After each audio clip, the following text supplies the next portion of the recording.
अब आप लवली निगम से समाचार सुनिए। राष्ट्रपति द्रौपदी मुर्मू 3 देशों फिजी, न्यूजीलैंड और तिमोर लेस्ते की यात्रा के लिए आज फिजी में नादी के लिए रवाना होंगी। इस दौरान वे द्विपक्षीय बैठकें करेंगी और प्रवासी भारतीयों के साथ बातचीत करेंगी। फिजी में राष्ट्रपति द्रौपदी मुर्मू द्विपक्षीय बैठक करेंगी।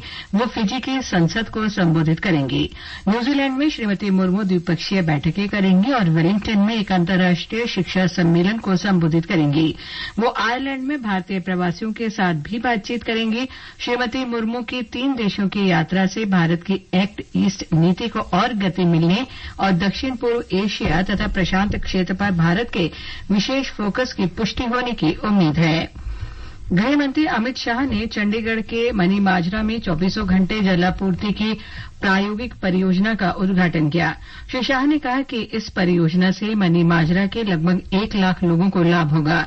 इस परियोजना पर लगभग 75 करोड़ रुपए खर्च किए गए हैं।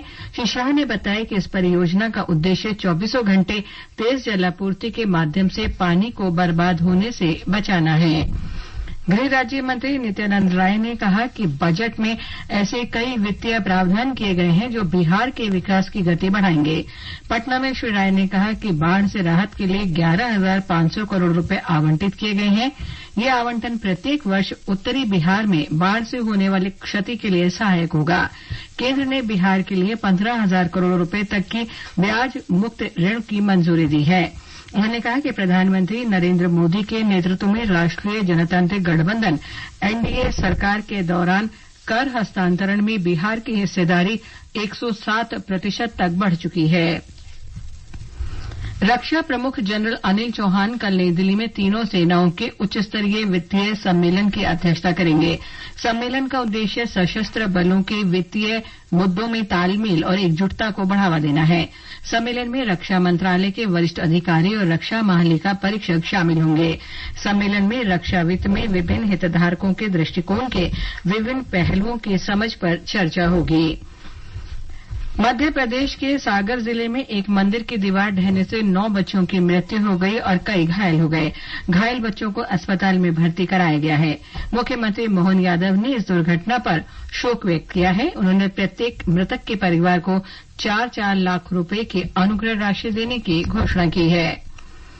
प्रधानमंत्री नरेंद्र मोदी ने शास्त्रीय नर्तकी यामिनी कृष्णमूर्ति के निधन पर शोक संवेदना प्रकट की है। प्रधानमंत्री ने कहा कि शास्त्रीय नृत्य के प्रति उनका समर्पण और उनकी उत्कृष्टता ने कई पीढ़ियों को प्रेरित करने के साथ ही देश के सांस्कृतिक परिदृश्य पर अमिट छाप छोड़ी है।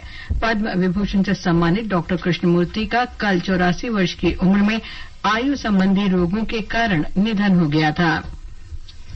पेरिस ओलंपिक में भारतीय पुरुष हॉकी टीम सेमीफाइनल में पहुंच गई है। क्वार्टर फाइनल में भारत ने ग्रेट ब्रिटेन को शूटआउट में 4-2 से हराया। निर्धारित समय में दोनों टीम 1-1 गोल की बराबरी पर रही थी। मुकाबला शूटआउट में पहुंचा। शूटआउट में हरमनप्रीत सिंह, सुखजीत सिंह, ललित उपाध्याय और राजपाल कुमार ने गोल किए, तो वहीं गोलकीपर श्रीजेश ने कई शानदार बचाव किए। बैडमिंटन में पुरुष सिंगल्स में लक्ष्य सेन सेमीफाइनल में डेनमार्क के विक्टर एक्सेल्सन से 22-20, 21-14 से हार गए। लक्ष्य अब कांस्य पदक के लिए मलेशिया की ली जेजिया का सामना करेंगे। मुक्केबाज लवलीना बोर्गोहेन क्वार्टर फाइनल में हार गई। लवलीना को 75 किलो भार वर्ग में चीन की ली कियान से 1-4 से हार का सामना करना पड़ा। इसके साथ ही मुक्केबाजी में भारतीय चुनौती समाप्त हो गई है। भारत और श्रीलंका के बीच 3 एकदिवसीय अंतर्राष्ट्रीय क्रिकेट मैचों की श्रृंखला का दूसरा मैच आज कोलंबो में खेला जा रहा है। ताज़ा समाचार मिलने तक श्रीलंका ने 48वें ओवर में 7 विकेट पर 219 रन बना लिए हैं। इससे पहले टॉस जीतकर श्रीलंका ने पहले बल्लेबाजी करने का फैसला किया था। दोनों टीमों के बीच शुक्रवार को खेला गया पहला मैच टाई रहा था। हिमाचल प्रदेश के शिमला, मंडी और कुल्लू जिलों में बादल फटने की घटना में लापता लोगों की तलाश आज चौथे दिन भी जारी है।